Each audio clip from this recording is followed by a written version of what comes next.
Jones, é um pouco mais do que isso, né? É um pouco mais do que não vimos indício de... deixa eu fazer o meu, né? Não vimos indício de fraude, mas corre risco. Foi mais do que isso que eles disseram ali.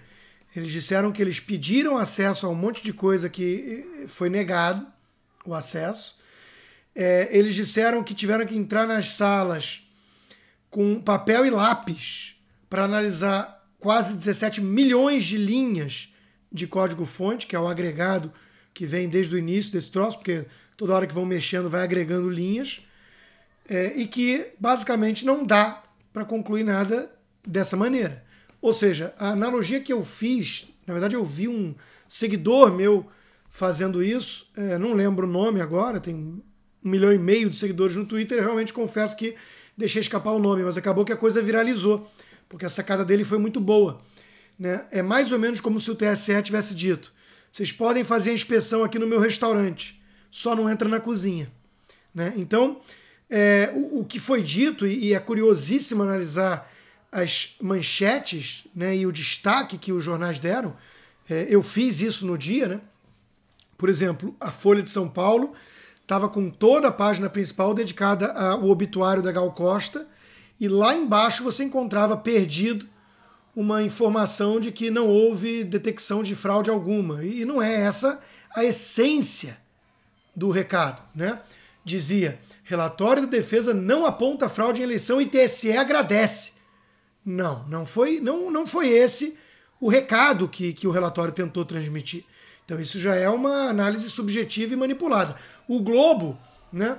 O Globo também você basicamente não encontrava nada em destaque. Horas após a soltura do relatório constava uma chamada assim: após reunião com integrantes do Supremo e do Congresso, Lula prega a harmonia entre poderes, volta à normalidade, entre aspas. Instituições foram atacadas com linguagem nem sempre recomendável por certas autoridades, disse ele. Quer dizer, assessoria de imprensa do Lula, né? E a gente sabe que a harmonia entre os poderes e normalidade, quando vem da boca do Lula, só pode ser volta do mensalão, do petrolão e dos tapinhas na cara que ele distribui para ministros supremos. Né? Inclusive, nessa reunião mesmo, foi flagrado ele fazendo isso com a Carmen Lúcia, que retribuiu com um belo sorriso. Né? Então, essa normalidade acho que o povo não quer muito. E para fazer justiça, Jones, a manchete que eu acho que foi a mais fiel à essência do relatório foi a da Gazeta do Povo, que dizia: defesa não aponta fraude nas urnas, mas cita risco relevante e sugere investigação técnica. Porque o relatório dizia que pedia o acesso àquilo que foi negado com urgência.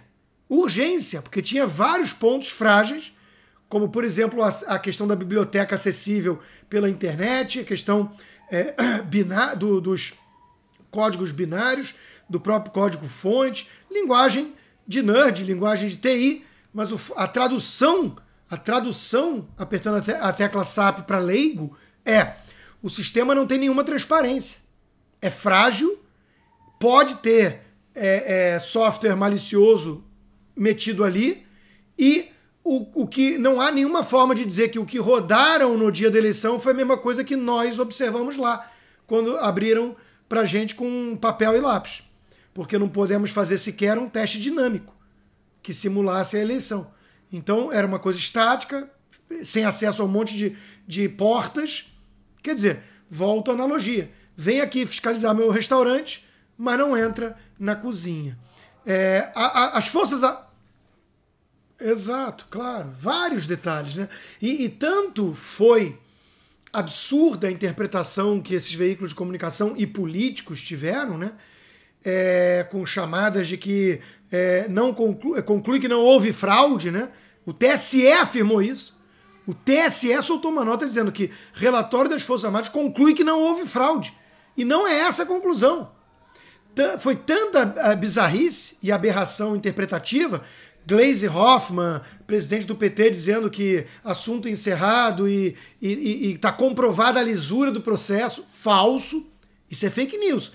Que as Forças Armadas, o Ministério da Defesa, na verdade, soltou uma nova nota, um pouco mais esclarecedora, para quem não leu direito ou não entendeu direito o relatório. E nessa nota dizia: houve possível risco à segurança na geração dos programas das urnas eletrônicas.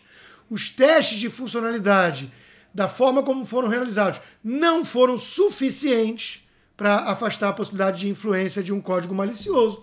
Houve restrições ao acesso adequado dos técnicos ao código-fonte e às bibliotecas de software, e por aí vai. Então, quando a gente vê leituras esquisitas, como, por exemplo, a de um Carlos Andreasa no Globo, né, que parece uma espécie de porta-voz do petismo, uma guinada e tanto, de quem foi meu editor de Esquerda Caviar, editor de Olavo de Carvalho e por aí vai, né? Ele diz: o relatório da defesa sobre o sistema de urnas eletrônicas, que reli agora, ele colocou assim para dar a entender que ele leu e releu de forma minuciosa. Tem duas afirmações: a objetiva de que não houve fraude e a de inconformismo de que o Ministério gostaria de ser o TSE e não pôde. Ponto. Bom, em primeiro lugar, né, ele esquece do detalhe de que o povo confia muito mais nas Forças Armadas do que no TSE. Ainda mais num TSE comandado pelo Xande. Esse que vem prendendo, censurando, perseguindo bolsonaristas e protegendo o passado do Lula. E que foi funcionário do Alckmin, por uma incrível coincidência, o vice de Lula, né?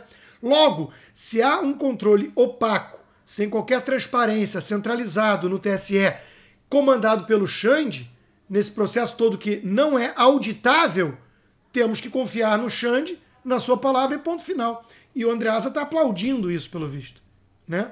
E rechaçando como golpista ou inconformismo qualquer um que diz assim: poxa, isso não está muito legal, né? A gente sabendo tudo que o TSE fez durante a eleição, não está muito legal. Quando as Forças Armadas vêm com um relatório dizendo assim, ó, é uma caixa preta. Basicamente isso, é uma caixa preta. E pedindo mais investigação de forma urgente. Então, Jones, eu não vejo esse relatório como uma coisa tão morna assim, não. Eu entendo que decepcionou alguns bolsonaristas que queriam batom na cueca, acusação de fraude. Como é que vai acusar de fraude se a constatação do processo, porque não era para avaliar o resultado em si, nem crime eleitoral, eles deixam isso muito claro. Era uma avaliação do processo. Como é que vai apontar fraude se na avaliação do processo conclui-se que não é possível fazer isso com o material que eles tiveram acesso? Então, não acho que é o fim do papo. O Alexandre de Moraes está dizendo já em entrevistas aí, né? Não, é assunto encerrado. Só para ele, né? Que quer prender todo mundo que tem questões e dúvidas. Eu não acho que o assunto está encerrado para o Ministério da Defesa. Eu acho que eles levantaram um monte de dúvidas, mostraram vários problemas e estão pedindo investigação. Foi como eu li, né? Então acho que teve muita gente afoita ali que esperava eu não sei o quê, né, das Forças Armadas. Agora, em relação à discussão toda que o Fiuza estava trazendo com você aqui, pela forma que ele entendeu sua provocação, eu não só vou concordar 100% com o Fiuza, como eu vou apenas um passo adiante para dizer o seguinte: ninguém deseja confronto, mas eu não quero descartar a priori, e é preciso tomar muito cuidado com as palavras, porque isso pode dar prisão hoje em dia no Brasil, porque será que já vivemos uma ditadura, então? Eu não quero descartar a priori que o confronto represente uma ultima ratio quando não há mais nenhum canal disponível. O que eu estou querendo dizer com isso é o seguinte: é Sun Tzu, a arte da guerra, nunca deixe seu adversário sem porta de saída honrosa, né? Então, o George Orwell, analisando o pacifismo do Gandhi, ele dizia: o jeito mais rápido e fácil de encerrar uma guerra é perdê-la. Levanta a bandeira branca e pergunta quais são as condições para a subjugação, para a derrota, né? Então, nós temos hoje um poder no Brasil subjugando outros. Qual é a saída? Ninguém sabe, ninguém aponta. Alguns clamam desesperadamente por uma bala de prata, por uma solução milagrosa, por uma intervenção divina ou militar. Fato é que o povo está nas ruas de maneira orgânica, voluntária, desorganizada, de certa forma, sem hierarquia de comando, clamando por alguma solução. É um grito de desespero muito mais do que apresentar uma solução. E isso tem que ser levado em conta, porque isso pode inviabilizar o país. Se a turma de lá achar que vai atropelar todas as dúvidas, censurar todo mundo que faz pergunta e vida que segue. Vamos virar Cuba, Nicarágua, Venezuela e China sem reação.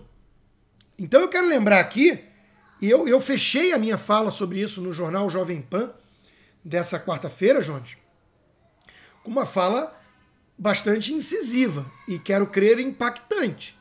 Porque a provocação do âncora era de que o Brasil precisa de paz, qual é o caminho para a pacificação. E eu já mencionei aqui a manchete do Globo, falando que o Lula, dando tapinha na cara da Carmen Lúcia, depois do que ele já fez com Alexandre de Moraes, ele está falando em volta de normalidade e paz, harmonia. Eu repito com todas as letras o que eu disse ali no jornal, repito agora no podcast da Gazeta. Eu não quero paz. O que isso quer dizer? Ah, você quer guerra? Não. Deixa eu continuar. Eu não quero paz acima de tudo. Eu quero liberdade. Eu quero liberdade. E aí eu vou apenas fazer uma análise de que, historicamente, muitas vezes, em situações dramáticas, a liberdade não foi uma licença concedida por autoridades, ela foi conquistada. Eu vou dar o melhor exemplo de todos, né? Onde eu vivo, há 7 anos. Thomas Paine escreveu um panfleto, Common Sense, que deu uma certa inflamada nos ânimos. George Washington, cara rico, bem-sucedido, culto, proprietário de terras, virou líder de milícia e entraram numa guerra com o império mais poderoso do mundo, a coroa britânica. Porque eles falaram, sem representação, nada de taxação. Daqui você não passa.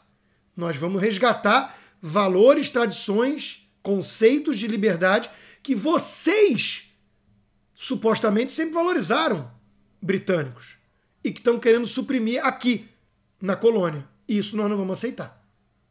E foram para a guerra. E os Estados Unidos se tornaram um país independente e livre e próspero. Você está convocando o povo para a guerra, Rodrigo? Não coloque palavras na minha boca. Eu estou dizendo que eu não vou aderir a um discurso pseudo-pacifista como se nunca na história da humanidade houvesse guerra justa só para agradar uns que simulam que há muita normalidade institucional no Brasil de hoje ou por covardia e medo de outros que ameaçam calar ou prender quem diz o que eu estou dizendo. Eu vou fazer a minha análise e vou defender a minha conclusão de que estão tentando entornar o caldo porque a corda já estourou faz tempo. E eu fazia essa análise com muita serenidade lá atrás. Do jeito que a coisa vai, estão tentando provocar uma convulsão social no país, quiçá uma guerra civil. Cuidado com aquilo que se deseja, né? Eventualmente se consegue.